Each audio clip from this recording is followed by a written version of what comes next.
Anderson. Zkusil to do 16, to bylo těžké pro Wayne Rooneyho.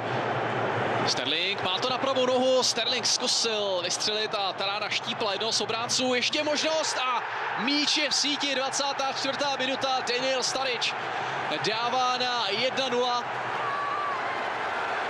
Neviditelný v dnešním zápase dokázal udeřit, jako by se schoval někde v 16. A najednou z ničeho nic vykouknul.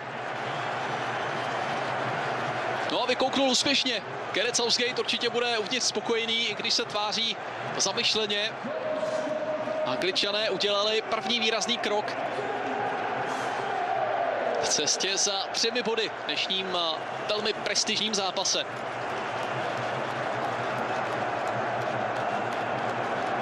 Tady ještě jednou ten průnik Sterlinga.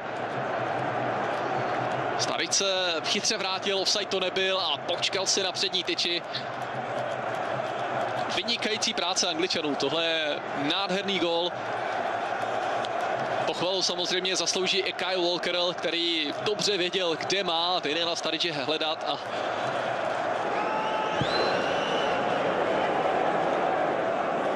nakonec ten balon dostali Angličané, takže tam ještě došlo k nějaké teči. No, domácí jsou na tahu.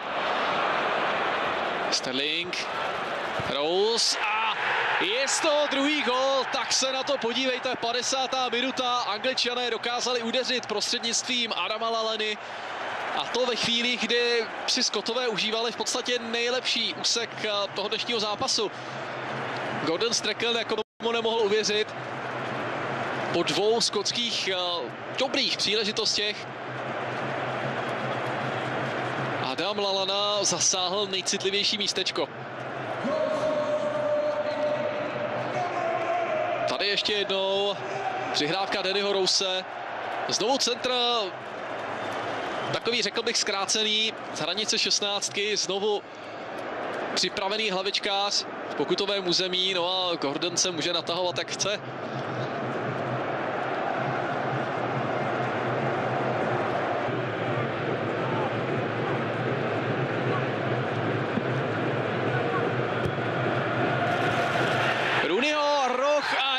Třetí zásah.